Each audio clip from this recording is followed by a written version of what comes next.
Here we are, Hey, right on we time. we are locked and loaded for an exciting episode. Welcome, everyone, to the Bad Internet Friends podcast, episode 19, the big Nordic Weasel Games AMA. You guys Hey, ask questions, and we're gonna speak them out. yeah, we're gonna say things and then we're gonna answer Yeah, questions, yeah. and if we're lucky, they are even the same questions that were asked. So I'm going to read out the questions, and I'm going to do it in a very preposterous tone because as I read through the questions, I couldn't do it any other way. Yeah, you got to elevate the Yeah, the discussion a little bit. We're trying to be professionals here, yeah. you know. I'm gonna treat everyone as if they're Hambutt, and I'm gonna do my best Hambutt impression, basically. Yeah. So He this will one's for appreciate Hambutt. that. Yeah. Except I have no idea what he actually sounds like, so maybe he doesn't sound like. What I'm going to sound like? I think he does, though. You know, in my heart, that's what it says. So, This is true. The real yeah. Hamlet is the voices we made along the way. And anyone else who listens to this can just imagine this is Hamlet's voice from this point on. I think it's going to work well. And if there are additional questions that come into the chat, we don't really know how many people are going to show up in the chat. If there's a couple, we'll try to grab them in between. But if there's a lot, we will just track them, and probably do a follow up. Yeah. So yeah, we'll pause basically after every question before I read it out if things have popped up. Yes, we are on a pretty strict time limit because Dave has to go do stuff. Yeah, and my phone will die anyway. So we got a set time frame. So if there's too many questions, we will grab them for a future episode. Yeah, we can do them in the next one.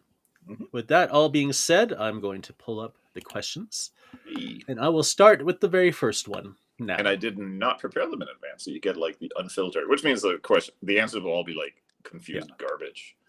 And the questions are all written as if I am asking them anyway, so I think that's why I just created a voice for them.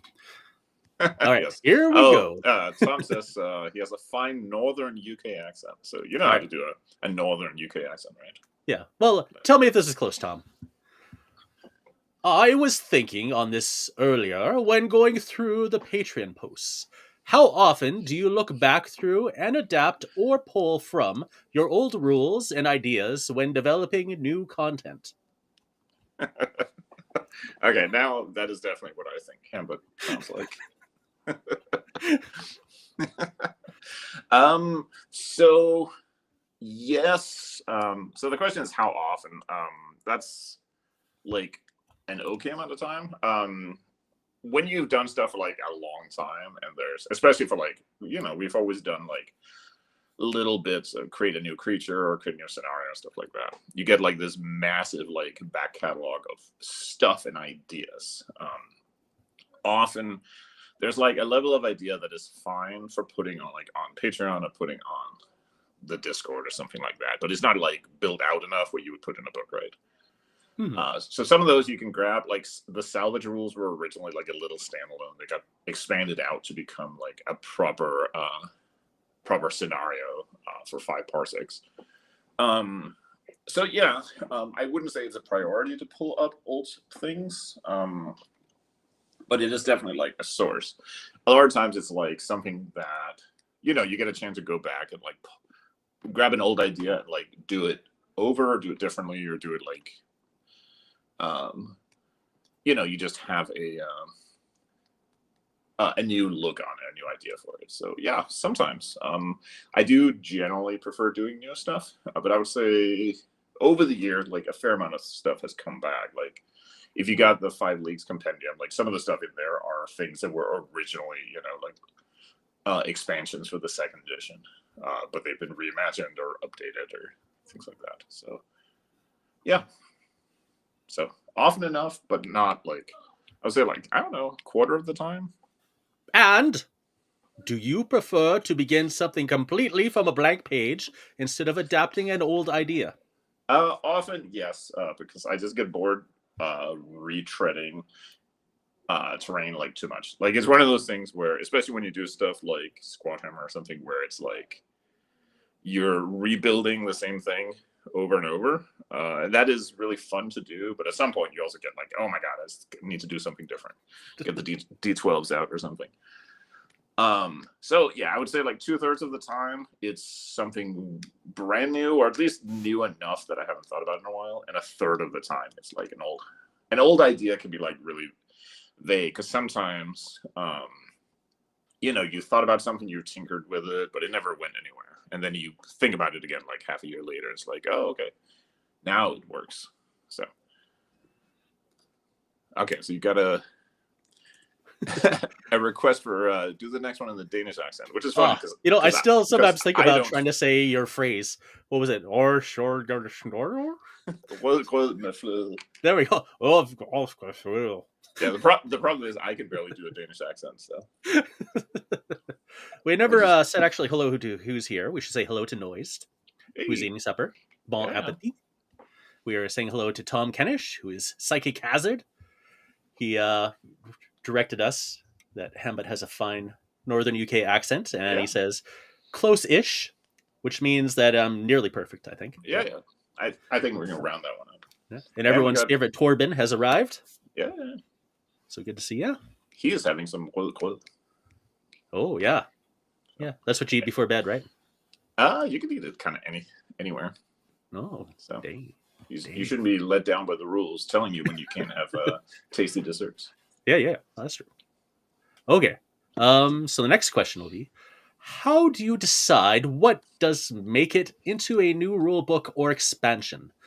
Do you have established themes for yourself at the beginning and try to bring aspects that connect and build around that? Or do you prefer to begin with a few unconnected ideas and while developing them, a theme grows naturally and connects them? I think for I assume this question is like in the meaning of like a 5 parsecs expansion. Um, Usually there's like a thin theme because it makes it easier to like you got to call it something and it makes it easier to sort of you have a starting point. Um, but the theme doesn't have to like control everything. So a lot of times it's like if the theme was is a particular thing, maybe a quarter of the stuff in the book kind of ties to that. For the League's compendium, it was kind of the opposite way around, where there was a bunch of material because we wanted to do this big fat supplement, and then it turned out a bunch of it was related to like the map and traveling, so that became the theme. But usually there's a theme starting out. If it's a smaller like indie expansion for something, then yeah, there's always a theme to it. I do like doing sort of disjointed like rules packs where it's just like random rules and bits you could use, but I don't know if people necessarily like those. I think they appeal to like a specific kind of like if you're the person who likes to like tinker with the game and make it your own game. I think that appeals, but I think having themes and ideas kind of like connects more to people. So most of the time there is at least a basic theme, and then if some of it doesn't connect to that theme, that's okay. Now that we have like actual artists and stuff, it also helps because it's easier for the Yeah. artist if they have like an idea to work with. So, and it's easier to say, okay, can we have like 10 pictures of guys like traveling in mountains or something? Oh, yeah. The hiking game. Yeah, there was an old Avalon Hill board game called I think Wilderness Survival or something, where you just like walk around like on a map and try to like not starve to death. It's impossible to win that game. Oh, yeah. The Oregon Trail of board games. Yeah. Nice. All right. So the next question. Also, who's going to win the Women's Euros? Well, I assume because the AMA happened after the finale, this refers to the next time, and in that case, it is 100% going to be Germany. Ooh. So I'm calling it now. Place your bets. And who was it this time? It was England, actually. Oh, okay. Nice. So yeah. So my family has always had the rule when I was a kid that you support Denmark, and then when Denmark inevitably bombs out or doesn't qualify, you support whichever Scandinavian team is still around. And when they inevitably bomb out, then you individually pick your choice of Germany or England. For me, it was always Germany. So nobody I supported got anywhere, but it was still good. But next time, 100% Germany. Ooh. All right. Yeah, it's kind of like my town. We have a hockey team, and our rivals are the town up north. Mm. And in the NHL, inevitably, one team might do better than the other. So you're not allowed to root for the other team until the one loses. And once Oh, you're out of the okay. playoffs, for sure, then you could Yeah, root for yeah, the next team. yeah. Then you're allowed. Yeah, yeah, yeah. Yeah, So that's you second guys tier. all, yeah, you guys also have the cavalry. Yeah, but I think there's. I don't know if there's more than one soccer team in Alberta. So No, not pro. There's the cavalry, and then there's whatever the women's one is. okay, yeah, the Wild. Oh yeah, yeah, Wild. Okay, next question. When can we see an Inquisitor 28 style game set in Unity? That is an excellent question. The answer is maybe. I have sung the idea to the overlords that some sort of advanced 5 parsecs would be really cool. They are open to that, but so far have been unconvinced. So I'm sure like 50 weirdos emailing them about it would change their opinions. I really want to do an Inquisitor 28 style game, something that is only has like a couple of characters, like 3 or 4, and has maybe not as much like detail as Inquisitor, Mm, but like in that vibe. So like hit locations and very specific. Like if I'm in cover, it protects my arm and left leg or whatever. That kind of vibe, and probably geared towards like playing with a game master the way Inquisitor was. So okay. that's something I really want to do. I have this long list of future ideas that I look at every week or so and remove one or add one, and that's been on there forever. So I want to do one. I don't know 100% if it would be set in Unity, because that depends on whether the overlords want to make one. I think it could sell, but there's always like a risk with when it's something that kind of doesn't exist on the market. It's like a big gamble when you have to put up like $5,000 worth of artwork or whatever. Mm, Like, mm. yeah, those glossy books, they don't come cheap. So now, luckily, I don't have to pay for the art, but that also means I have to make the case. So yeah, I would really like to do one. It's something I bring up every now and again, but we'll see if that happens. So. Okay. Okay, this one is a bit of a tongue twister for me. I think this is why I ended up doing the preposterous voice, because I have to think about it a little more when I Oh do the yeah, voice, and then I kind of process the words a little better. yeah. All right. Any plans for Unity tie-in fiction? See, that was pretty good. That definitely sounds like the character that is like the asshole on like a period drama. Like he's the evil nephew or something. Yeah, Lord Hamlet. We got it. Yeah. Did some questionable stuff, but nobody knows for sure. Um, Plans as in this is definitely something we've talked about. No, I don't think it's something that we're really looking at right now. The big issue is mostly that I do like writing fiction, but I only like writing fiction like a little bit. So once I'm through like 3 pages, I'm like, okay, this idea is boring, and I want to do something different. I could see some sort of short story collection. I think that could be pretty fun because it would be a cool way of like showcasing a bunch of like weird stuff, right? Mm-hmm. And it could also happen as like a submission thing where people create little short stories and maybe they get compiled together. But that means somebody has to organize it, and I'm bad at organizing. So at the moment, no plans. Could happen, but 15% chance, I would say. I do remember there was a fellow on Facebook who wanted to write fiction for Unity. Yeah, and I'd seen somebody else, like a couple of people. Some of the blog people kind of get there anyway because they're writing about their games and they start like writing out like a whole thing about the characters and stuff. So it's the real big question is because there's a Unity as it exists in your game, and then there's Unity as it exists in my head, and those aren't the same thing, and they're not meant to be. So you kind of have like it's like early Warhammer, early Star Wars before they published like 2,000 fucking novels. Yeah. Back when it was perfectly valid to have Sherlock, Obi-Wan, Clouseau. Yeah. Like, yeah. Right. Like, so it could be kind of anything. Like, because in your Unity, they might be like the oppressive, dystopian society, and in another person's Unity, they're like, the people who save you from like the face-eating aliens. Yeah. Like, so, and there's a lot of those things where like I have an idea of what they are, and some of them will get revealed, and some of them may not be. That's just kind of So once you do like, that's the thing. Like if there's like a collection of short stories and I have my names on them, whether they're better or worse, it doesn't matter. Like I'm an okay fiction writer, but there's people who are obviously like 1,000 times better than me. But people are going to look at the things in that story and they're going to put like an official like mindset. Like if I say that this is how this alien race does things, then suddenly that's like nailed down. So there's like a risk there. Yeah. Whereas if it's somebody else, people are going to maybe approach it more just for like whether the story is good or not, or, you know. So there's just more that goes into it than just like creating the story. But yeah, in theory, I would like to do it. They never specified choose your own adventure, but what do you think? See, that, yeah, that's something I've wanted to do for like literal years. Like back in the day when like fighting fantasy was a thing, I used to create my own. They were probably completely broken bullshit. Yeah. You know, but yeah, I absolutely want to do like a choose your own adventure type book at some point. So I guess nowadays, like the obvious question that everyone would ask is like, why isn't it an app? But I don't know. I don't want to make a fucking app. Yeah. Apps are stupid. Every time you use an app, your brain gets smaller. Like Yeah, literally. exactly. We need to preserve books, tree murder traditions. Absolutely.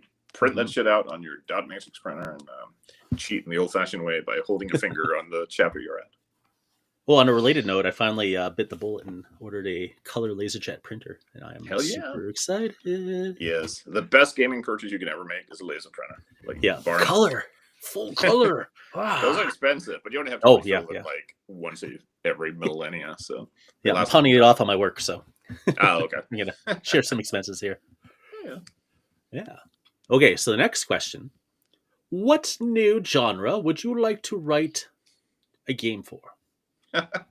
So the one that I keep looking at is anything with like airplanes or spaceships, more so airplanes. I really want to do like a World War I like fighter pilot game where because it would fit with the whole campaign vibe of like following a pilot and stuff. And, you know, maybe following a whole squadron and you can have events and stuff. But yeah, anything with like planes. And I know anything with spaceships would be like super popular, whether it was an indie thing or whether it was a 5 Parsecs thing. So yeah, that's probably the big one. If it's genre as in like style of game, then I guess choose your own adventure. Although we do want to do more RPG stuff. We were just talking, me and my wife, about an idea for an RPG thing that I think could work. So part of it is being practical. You know, you want to like diversify your assets or some bullshit. And part of it is what sounds fun or what haven't we done. Nice. Okay, next question. Which of your mechanics did you think was really cool, but it never caught on? Well, there's the one that like everyone got mad about because they didn't understand it, which means I probably didn't explain it well. The original 5-minute Normandy had this rule called displacement, and the idea was if you see a figure for the first time in the game, then one of the two figures that wasn't moving when they saw each other would be displaced 1d6 inches in a random direction. And the idea was that you know that they are roughly in that area because that's where the model is, but you don't know exactly where they were. You might have told them to go over and like stand guard over by that fence, but they actually wandered off a bit to go check something out, or they misunderstood or something. And everyone like absolutely hated it because it meant that their dude was suddenly like in the open when he shouldn't have been or whatever. So I would like to think that he was like too clever for the plebes, but it was actually probably just a stupid idea. So that one sticks out. Other than that, like all of the Unity Field Agent game just like didn't go anywhere. There was a lot of like clever design in it, with like how to do cards, how to do multiple actions. It solved a lot of issues, I thought. But maybe those weren't issues people actually had. It was just me being a weirdo. So that's a game that I want to resurrect at some point, because I think if it was, I also wonder if maybe we just like had the wrong like cover art. People thought it was something else than it was. Not from like the quality of the art, because it's a very cool piece. Just it didn't look like the game it actually was, which is on me. So yeah, that's probably it. Otherwise, like when you've been going long enough, you get to like hammer the same like the same nail with the same hammer like enough times. So eventually people just like get on board with it. Like a lot of people, I think, have subconsciously gotten on board with like the absolute timing ideas and stuff like that. So eventually you just like, um, it was funny the other day, people were talking about this, happened on the Facebook page as well, where after a while people stopped complaining about not having like fireballs in 5 leagues, and people start defending it instead, because now they're Oh yeah, like now they've internalized that that's how the game works. So now it's like how it should be. So if you just do something long enough, people will like come around to it. yeah. It becomes that's the reason why we do it now because it's different. Mm-hmm. Exactly. The idea has Cool. become an institution. Yeah. All right, here comes. This is going to be a long run of Forgotten Ruin. These next few questions, so Yeah. prepare yourselves. Get ruined. I found that Forgotten Ruin's design was more streamlined and easy to follow as far as story building is concerned. That somehow it worked better. Do you think that what you did in Forgotten Ruin was possible because the global storytelling ambition may be lesser in Forgotten Ruin than in Five Parsecs or Five Leagues? Yeah. So with Forgotten Ruin had two things that have sort of came first. The first is obviously that it was like a very specific story. It has to be about a bunch of army rangers, and they have to fight like D&D dudes. And the second was that I decided very early on that in order to feel like a mission, because the book is, like it's not a big book, so there was a very distinct feeling of like a starting and end point. So I decided very early on that it was going to only run for whatever 10 or 11 battles, and then the campaign is done, which is something we hadn't done before. You can finish the 5 Leagues campaign, but it's like long.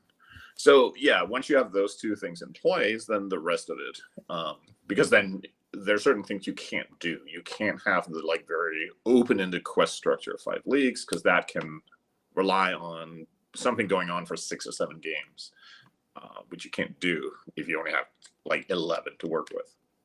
So yeah, it probably becomes some things just don't exist in Forgotten Ruin, which makes it more streamlined. But it meant that some of those things had to be moved somewhere else. So like if you look at the scenario, there's maybe more things and events that can happen during a battle instead of where in Leagues they would happen like in the campaign structure.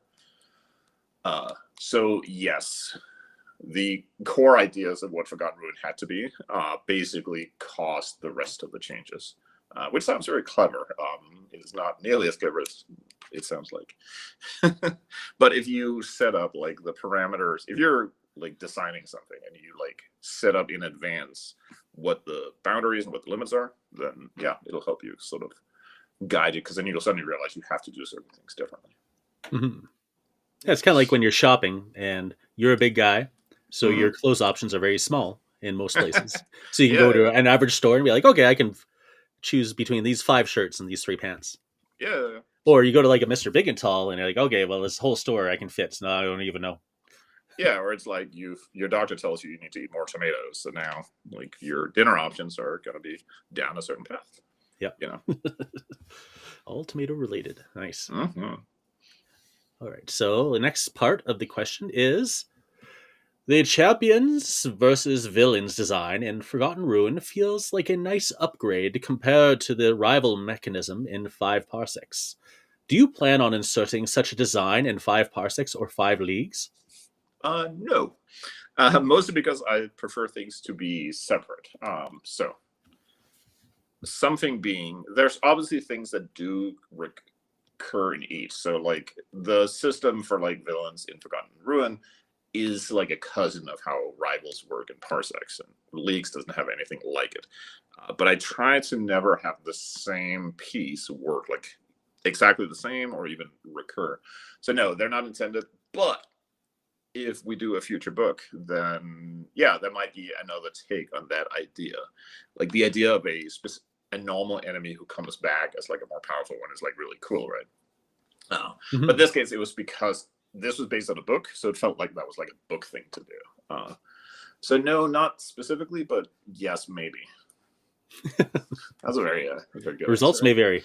Yeah. All right. The next part. Sometimes the random table rolls do stack up in 5 Leagues or 5 Parsecs. Much more less so in Forgotten Ruin. Much more less so in Forgotten Ruin. and it's hard to figure out a story out of it. Do you plan on designing new mechanisms to bring more control over the long term story? Um, yes, maybe. No, possibly. Um, so that's another of those things you can always experiment with, right? Because you can have. So the issue is that if you have like 2 or 3 random events happen each time, they do stack up a lot, and the games rely on you like piecing together how they make sense. Hmm. So it's like, okay, one of our guys died, and now a different character has an event that sends us to a particular place to do something. And in your brain, you connect the two together and make a little story out of it. That's like the cheat of how these games work, right? Hmm. But not everything can fit like that, and sometimes something happens and it's just not a thing. You can corral that mechanically. So one solution might be to reduce or have more space between random events, or to like specifically link them into things. Like I know the solo RPG dudes do this a lot, where it's like you roll for and something happens, and then you choose like a character you know, and they are connected to the thing that happens, and then you know, so you can Okay. scaffold it a little bit. So yeah, that's stuff that we'll definitely experiment with. Reducing the overall randomness, that's one of those like difficult things because like everyone has like a different opinion on that. One of the things that is important, I think, to understand is that Five Parsecs, especially in Five Leagues, largely are not role playing games; they're miniatures games, right? So in a role playing game, you would expect, for example, that like if you fight a certain kind of enemies, you would keep meeting similar enemies because that makes it more of a theme. But in a miniatures game, you want to like paint different dudes and have different tactical experiences. So they are more random than if they would have been if they were RPGs. That doesn't mean a future game has to. It's just that's the reason they are that way. So Hmm. yes, we'll always keep experimenting with like how story mechanics work because that's really cool. But not necessarily. It could be more tightly controlled story, or it could even be less. Just do things differently. Hmm. I noticed, like, if you ever watch Bat Reps on Five Parsecs from Home, it's interesting Mm, to see how people take on the idea of a random event that doesn't really fit their story. mm. Yeah, Like because some some people people will will, like yeah, they'll will spend the story points and just re-roll. yeah, Like, no, yeah, they'll no. kind of ignore it. Some people will take it on. Some people just there's also like a certain kind of player who's like they absolutely want to obey like every single die roll. Hmm. Like so yeah, it's just and part of it is like you figure out what the game means to you. And if you want to see like a really beautiful representation of someone who rolls with the dice, basically, so whatever they get, they work it into the story. Mm. Trevor Duvall's were beautiful. Oh He yeah, he really really crafted embraced everything them. together. It's like, if it doesn't make sense right now, there's probably still a reason why it happened, and we may discover that. Yeah, yeah, yeah. And you can always like Star Trek it a little bit. Like some stories are just one offs, something Yeah. happens and you can do a thing. But yeah. So it's always yeah, it's always gonna be there's a range of open versus story drawn. So Hmm. All right. So we're moving away from Forgotten Ruin now. yeah, a little bit. Is there a plan for an expansion dealing with multiple war factions fighting for control territory, in which the players would have to play small but determining battles depending on and influencing the bigger picture? Solo co op in Five Parsecs Tactics or Mystic Space? Maybe, yeah. This is one of those things that I feel like has always existed, because there's like a certain group, I even a Warhammer and stuff like that, where you had like territories and they affected the armies you can build. So yeah, Mhm. someday that would be fun to do. That might be something that fits better in Mystic Space, with the whole Flashpoint setup, where you like create your little planet and pick which factions are on that planet and fight over it. But yeah, that's I think it probably works better as a post game versus a solo game, but I don't know, maybe. But yeah, definitely an idea that would be fun to do.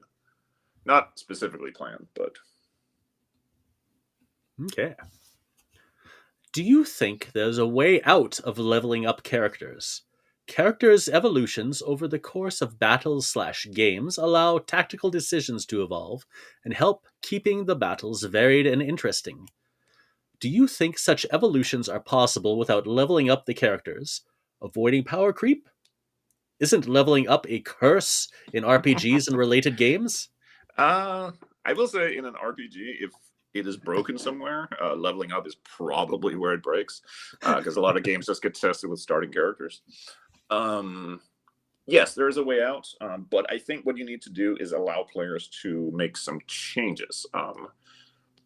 So you could have a game where you get new options available, but you have to get rid of something. So maybe you have 8 characters and you get a new character who has a new cool ability, but you have to let go of somebody. Or you have a limit of 15 items in your party's inventory, and when you get new items, you have to get rid of something. I think something like that, so you can cycle things in, but you have to let go of something else could work. Or you unlock options. So you have, I don't know, 5 spells when you start, but as you play the game, you get access to more spells. I think, yeah, you could do something.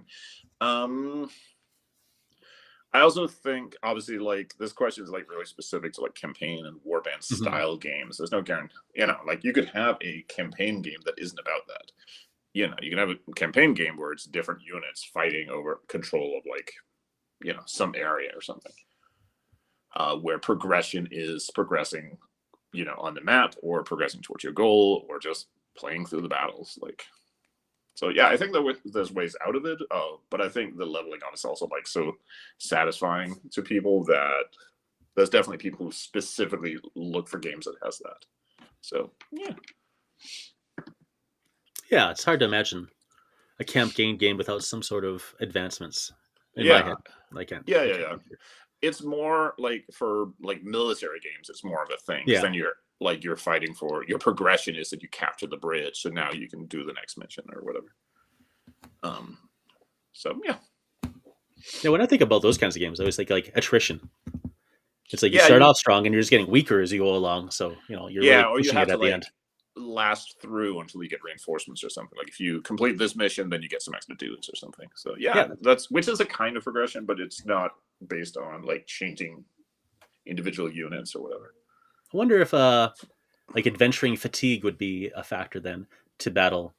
If It leveling could. up is one hand, then fatigue could be the other hand. So the longer you keep campaigning Mm-hmm. without like resting at an inn or whatever, then the more weaker you're going to get, and then Yeah, you yeah. start off Which probably ironically is a thing that is in some RPGs. You have to at nice. some point you have to head back and rest up and get all your stuff upgraded or whatever. Yeah, So yeah. perfect. All right. Oh, Mr. Hambutt is here. Oh, Good day, sir. now the pressure's on. All right. Do you prefer to leave similar storytelling mechanics distinct between each of your 5X games to keep the games more singular? Or would you merge them if you could find a design is better than one another? I think I Another already one. answered that, but yeah, I prefer to leave them separate. It's important to me that they are distinct Yeah. games and not just reskins. Obviously, like ideas carry over, like the way shooting works. Basically, like even if you forget the exact like uh, target numbers or what counts the cover, you will be fine. But it's important for me that they are distinct. So this is why like Parsecs had, points. You spend XP to buy skills or upgrades. Leaks, it's a random roll. Everything is just done a little differently. If they were all just reskins of the same thing, I would just not have fun with it. So that's a simple one. Yeah. It's like army painting at that point. Yeah. Like at some point, you just can't paint any more orcs. All right. This one was a pretty cool question. Taking this company as an example because I don't know another one doing what they do. Is it Loke or Loki? I Loke think battle mats? I assumed it was Loki, but Yeah, I would have went with Loki. So from this point, I'll say Loki. If Loki battle mats was interested, would you design a dungeon crawler game allowing to use Loki battle mats dungeon books with a group of adventurers progressing through a continuous, never-ending series of rooms? Yeah, that sounds like it would be super fun. Actually, that's one of those examples of like creating something with a very specific restriction on it that would just be really fun. So yeah, if anyone wants to make that happen, I don't know if they would be interested, but yeah, something like that would be really cool because that's like a very like ready to play. You just like take out the little book and flip it to a page and fight monsters. Yeah, it'd be pretty sweet. So You have yeah, your rule book built it in. would it would work really well if you had like a sheet with like tokens or counters with like monsters on it. You can Yeah, just like, so it's very travel oriented. nice. Magnetic, perhaps. Ooh. Yeah, could be. Okay. What warrants design of a new game? Given that you already have several different rule sets in similar theme, what makes new set of rules strong enough to decide to make a new game out of it? Especially considering it could split your client base. Well, if I was one of the smart guys who was worried about splitting the client base, I would probably have stopped making sci-fi skirmish games a hot minute ago. Uh, Ultimately, what warrants the design of a new game is I really want to. Now, sometimes it turns out that it's like too similar. There has to be like some identifying idea, and since people confuse these games all the time, maybe that idea is not always strong enough. But yeah, it's just like a different vibe or different thing. Like when we did Shoot People in Space, it was very much intended to be like, okay, what if a game like felt like playing Laser Burn, but was actually like playable by humans? um, or like a game that like played the way that people's accounts of playing Laser Burn sound. Mm. You know, which is different from, so it had like a very specific goal it wanted to do. But yeah, mostly it's just I feel like the idea is strong enough to build a game out of, because a fun idea doesn't necessarily mean you can stick with it for like 80 or 100 pages, let alone like 200 or whatever. But yeah, it doesn't bother me that much that it's similar to something. I think that's one of those things where it's kind of like the hardcore fans, I think, appreciate the idea that you can examine the same idea in different ways, and I think some people get like confused by it. They want to know like which one is the right one, as opposed to just picking one and then spending time. I get it. It's just right now that's just not how I think. So Yeah, that's where everyone next requests the Bible of Nordic Weasel Games. yeah, Like, yeah, which game does what? yeah. Why would I I want to play know. this one Yes, over this one? I'm bad at things like that. Yeah. But I mean, YouTubers often say that like the videos they make, sometimes you get like a onesie, so like a top video for no apparent reason. Like all of a sudden, like it was just a throwaway video you did because you were interested in doing the subject, but you didn't think anything of it, and then it Yeah, becomes like your number one video. So yeah. throwing You things never out there know. sometimes is a tactic. Yeah, you never know. And it's always been like the vibe of like we don't do just one thing. It's not just solo games, it's not just campaign games, it's not just whatever. Like we always do different things. Yeah, no samesies. On the same topic, do you consider your older rule sets as being part of a different era, and you take the knowledge gathered from them to design the new ones? Or are they some sort of living documents to be revisited in the future? Well, for a while, they were literally like color coded eras because you, Yeah. you used to do things in green and then blue. I think blue was before green. Then it became yellow and orange. That's kind of stuck with me. So in that way, yeah, you can look at this and like, oh, that is from the green period. Sometimes I don't want to go back to something because I just did enough time with it and I wouldn't have fun. But most things I do want to like update at some point. There's some technical challenges sometimes to doing that. If it's on a, if it's old documents, like converting stuff from, I got to figure it out. But for a while, converting stuff from the old Open Office format into something that Apple Pages will work with was a bit of a challenge. Mm-hmm. So, but yeah, some things I do. I'm a big fan of the living documents thing, but at some point you also get to a point where the game is just kind of done until time has passed and everyone is kind of ready for like a new edition or a new update of it. So yeah, a little bit of both. They are eras that there are certain ideas that were in certain times, and there's certain ideas that, for a long time I didn't do anything with points values, and then, sort of come around to it. That. So yeah, a little bit of eras, a little bit of things to go back to. Perfect. Stealing from this week's, which was a much previous week, yeah, Trapped Under Plastic episode, what's your favorite game mechanic? I'm gonna say something really banal, but it's actually re-rolling dice. I think there's something really satisfying about rolling and having a shit roll, and you pick up the dice and you get to try again. And it might be shit, or it might even be more shit. But I just think it's like a fun, like it's very tangible. Like you get to do something physically to like change your luck, right? So anything with rerolls, I think is really fun. That's yeah, like story points and what. That's what makes them fun. Yeah. Or even just Yeah. like a character who has a like dudes within 6 inches can reroll one die or something. Like Yeah. Games Workshop like that kind of stuff. Yeah, I just think it's fun. That one's like rapid fire, I guess. Sweet. What was your favorite character you ever played in a campaign game? Could be from a miniatures campaign or an RPG. I think the answer would be interesting from either or both. What made that character memorable slash enjoyable slash fun?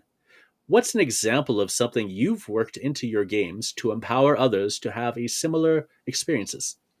Well, so I'm going to cheat a little bit because while we did play campaigns at the time, this character was not specifically a campaign character, but it was my original Space Marine librarian when we got into Warhammer 40k.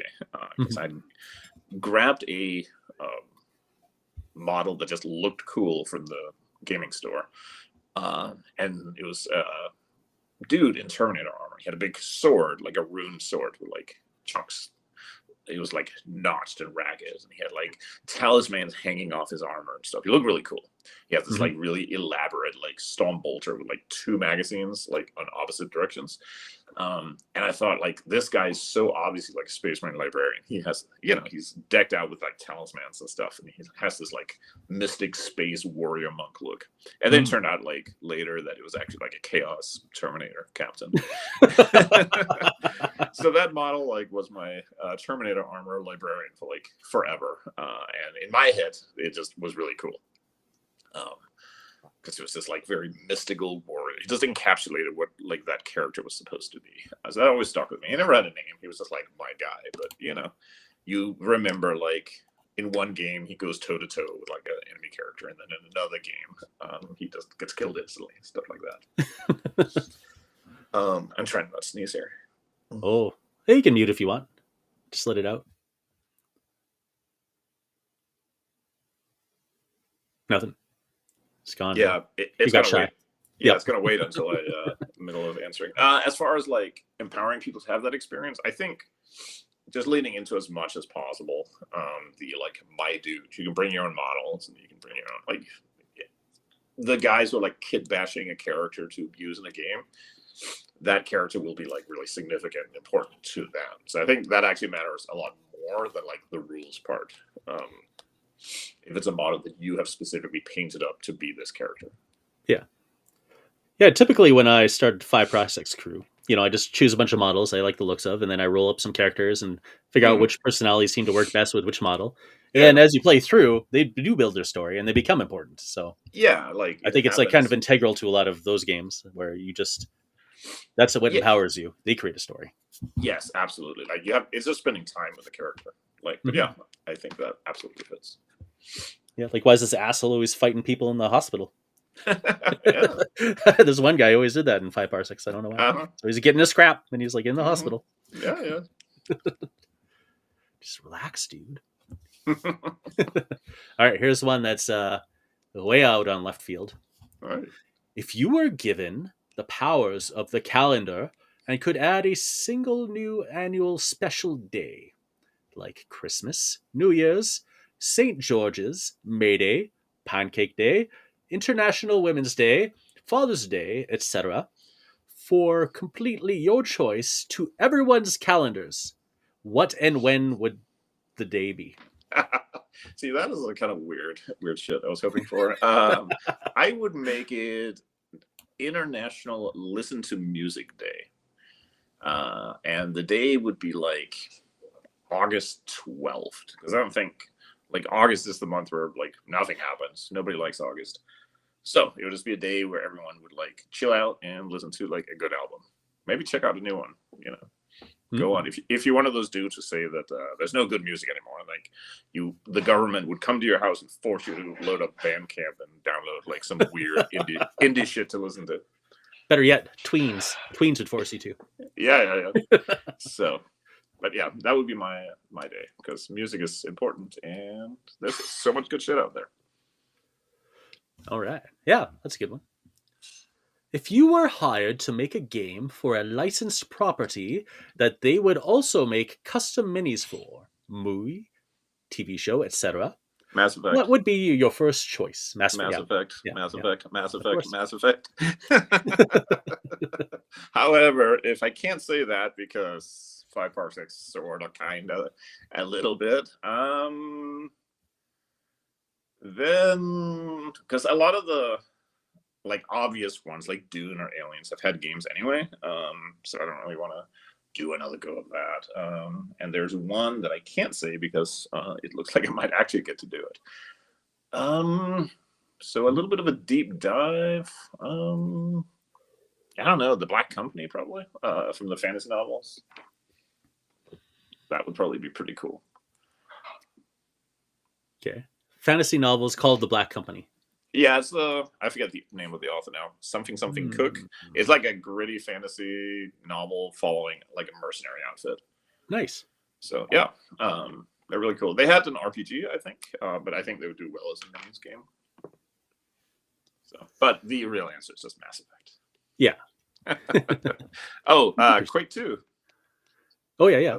That's the obvious one, but yeah, it would be one of those things. So. If you were on a desert island, what three items would you bring with you to design a game with the knowledge that you could use standard island things as well? Oh, I guess it's like the boring answer is like a stack of index cards, a pen, and a D6, right? Okay, yeah, yeah. Because you can like make some minis out of like Coconuts. crabs and coconut shells. Yeah, So yeah, this is probably something like that. It would force you to not use measuring. You could yeah. like measure like all ranges are like coconut range in coconut distances. Yeah, I mean, in a case like that, you're gonna have to improvise a bunch of shit. So if you're teaching the crabs to act as your minis, then yeah, you probably want a pencil. I think on a jungle island or a desert island, your pen is not gonna work, but a pencil should work as long as you don't break it. Yeah. Just got to keep Plus, wearing it down. yeah, it means you have to be like pretty specific with what you're writing out because you're gonna wear out your finite pencil. You might be there for a while. I think so. Yeah, I think in this one you're going to be there for quite a long time with your Mm-hmm. standard island things. Yeah. All right. This is a two-part question. Imagine if you could make everyone on Earth have a truly universal experience, like eating, sleeping, etc. And that experience was playing one of your games for one evening. One, which game would you choose? Two, how would this reshape the course of human development? All right. Well, if everyone, which includes a lot of people who have never played a game before, it probably just has to be Squad Hammer. Because sitting a bunch of dudes down and teaching them to play Renegade Scout or something is probably going to be a pretty brutal experience.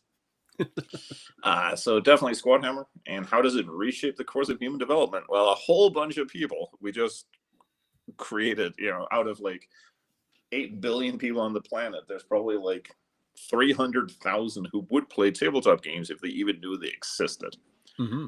So now in like villages around like Nigeria and rural places in Appalachia, there are suddenly a whole bunch of gamers that are coming up with their own games. So it spurs a wave of creativity in human development.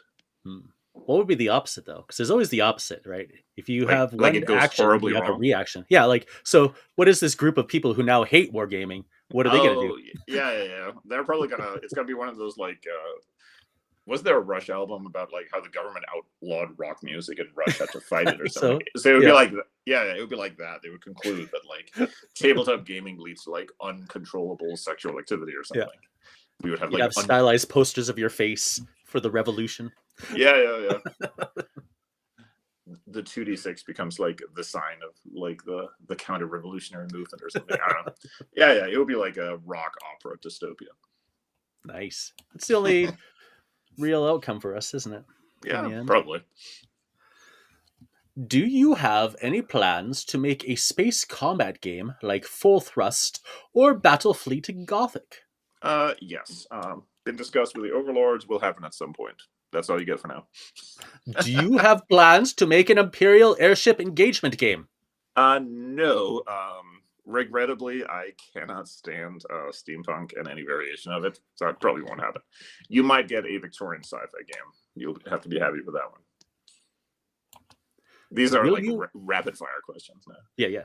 Will you make the weasel-tech style jet fighter game we've all been dreaming of? Maybe. Better. I've promised Veritex and weasel-tech for a long time, so Yeah. yeah, probably. I guess it's up to the overlords now, though. Yes. So, and they may have concerns about things that are a little too close to, especially now that Macross is like regularly available on streaming in the US. Well, the transferable mech has been around for many things, so Yeah. it's fine. 5 Parsecs strategy when? Good question. We have talked about some sort of big overarching campaign thing that games would tie into, probably after doing spaceships, because it wouldn't make sense before you can actually do space combat. Yeah. So when, I don't know, but yeah, could happen. 5 Parsecs, the arena expansion. Playing a gladiators team, gladiators get fame, sometimes die. Opposing teams are reoccurring to a finite pool of teams. Skirmishes can happen outside of the arena. Yeah, I've kicked around. I really want to do like a combat sport thing in like the Parsecs setting. There's a couple of different ways to do it. But yeah, that could definitely happen. I think it would work really well. Also a fun like standalone or something that your characters can get involved in. So not for sure, but yeah, it's one that I keep returning to. Do you plan other expansions like Bug Hunt for 5 Parsecs? Yes. Don't think I can talk about anything yet, but yes, there will definitely be more like standalone. I assume this means like a standalone game that's like on a specific theme. But yeah, stuff planned. Is there a WeaselCon? Nope. Why not? Mostly because I'm bad at organizing things, and organizing anything in the United States is really difficult because nobody lives on the same coast. It would be most fun. It would. But yeah, at some point it'll happen somehow. It's just a question of somebody who's not me organizing it. Math adds up. Any sci-fi aerial combat games in the pipeline? No. Yeah, it's just if I was gonna do aerial, it would probably not be sci-fi. I assume aerial here means like sci-fi, like fighter planes, as opposed to like spaceships. So no, probably not, and I can't say that's something I've super thought about. So probably not. If you were to make a football tabletop game and could license 10 of any club team, men's and or women's, to make a league, which 10 would you choose? And would game design impact your selection? Or would you build the rules around those teams? I know exactly who asked that question. So I was when I saw this question first, I was gonna cheat and say national teams, but I realized it actually says club teams. I think for it to work and be like commercially viable, it would have to be like a Champions League kind of thing. We pick like the 2 best teams from like 5 different countries. So you pick the top 2 teams from England, France, Germany, Holland, and like Zimbabwe or something. They would have to be like the big teams that people are into. So you have to appeal to like the Glory Hunters and Plastics, right? Would game design, like what I would really want to say is like, oh, okay, yeah, I'll just pick the 8 teams from the Canadian Premier League. But that's a little, nobody would buy that. No. Would game design impact the selection? No, I think the best way to do it would be that the rules would be created first, and then hopefully would account for because you're really looking at like the style and abilities of different players and teams and stuff. But I think the rules would have to function as a game engine first. Now, I have kicked around doing a football tabletop game because there are a couple, but none of them are real great, and certainly none of them do what I want. So, but of course, I definitely cannot license, like PSG or whatever. I'm given to believe they want a bigger check than I can write. Yeah, no, I think so. Even Modifius doesn't have that kind of clout. Yeah, and they are definitely not interested in that anyway. All right. Sports game. What sport would capture the right Nordic Weasel Games essence? That is an excellent question. I think a lot of sports actually, because you always have like drama between players. Some dude like has a scandal where he like does something stupid. Players get into fights. Like all of that could be turned into. I think something that would be fun to do in miniature would actually be hockey, whether it was like a real hockey or it was like a fantasy like version of it. But you know, something that has like fast movement, in fast complex movement, and ways for players to interact with each other and stuff like that. So, and a league format which makes it like perfectly suited for like a gaming club because you can just like play a season or whatever. Mm-hmm. You know, so yeah, I would say hockey. For the drama, I think actually boxing is the best. But I don't watch enough boxing, and it doesn't interest me like quite enough to like do something like that. So I think to capture the vibe of like a campaign with like random elements and character elements, I think a team sport, and yeah, I think hockey would work really well. And if there's something that would translate well, would you consider making it? Well, yeah, I always allude to that. Yes, I definitely want to make a football game at some point. Since this is the last question on the list, we'll spend like one extra minute on it because I think we're burning out of time fast. I got one user question as well after. So. Okay, so I'll keep it short. There are a whole bunch of these like sports simulation games. I bought like a couple of them on Word and Bolt, and they are basically like you have like a bunch of stats and you roll dice to see like which team wins or which race car wins or whatever. But they're not really. You don't like make decisions or anything. They're at most you just roll for like events that happen during the game, but you don't really like. They're barely games. They're basically like you sit down and replay like this particular season of the Tour de France or something. Oh yeah. And I totally get like who is into that, but that's not like what I want. I would want something that like had some actual gameplay. Yeah. So I definitely want to do something like that. So I just haven't cracked like how. I think I know how to do it, but haven't gotten it quite yet. It will also have to be something where I have enough knowledge to like not be a complete idiot about it, which kind of limits it to like football. Yeah, that's why I've been training all these years. Yeah. Like it has to be, you know, like I could probably come up with some game mechanics for like Formula One, but then I would look like a complete poser because I have no clue about the sport. Okay, well, it's not actually a question, but it's from Tom.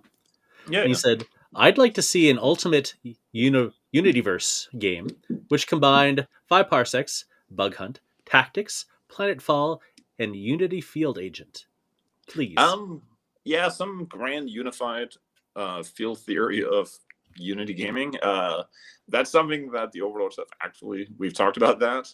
But there's like I think I mentioned earlier, like you kind of have to have the spaceship game in there for that to work. But yeah, like some sort of whether it was kind of open-ended, like it's something you create as a game master and it's just like tools and ideas for like running this together, or whether it's something more mechanical where like the effects of Buck Hunt games affect like how things work and tactics or whatever. Like I think you can do it both ways. I don't know which is better, but yeah, we've talked about it. It's sort of like an obvious, you know, once all this stuff exists, somebody's going to think about like how to put it together, right? Yeah. So it's really just the overarching campaign game that ties everything else together. Like how much of a specific game is it versus how much of a just, you know, a set of guidelines and ideas is it? Like, is it very open-ended or what? So yeah, it could happen. It's something. It's an obvious idea. So we've talked about it, but just the time isn't quite there yet. So many things to come still. Yeah. So my list of independent projects ideas, I think has like I'm gonna say 40 things on it. Some of which are new additions of things. Some of which are random weird ideas. So there's a lot. Yeah. It's a chunk. 40 chunks. Yeah. So, and who knows what else is floating out there in between. Yeah, I mean, tomorrow I probably have another one. But that usually means something has to go. That kind of brings us to an hour, and that also brings us to the end of the list. Yeah, which is perfect. So perfect timing. Sorry, go ahead. Oh, I was just going to say, I guess, thank you for the stalwarts who were hanging out in chat, and anyone who's watching this after the fact. If you want to post additional questions in the comments on YouTube, we will make a point of answering those. Also, Ludwig is singing to me, thinking it's cat treats. Aw, beautiful. Yes, yes. So, I can't resist the siren's call. Heck no. And I gotta But ship my child off, so yeah, we are going to bid you all a good evening, good day, yeah, good Pete, morning, if there's anyone in the morning. yeah, And that might be if they're on like a Mars time. yeah, yeah. See So, you later, Martians. Take care. yes, Bye bye. peace.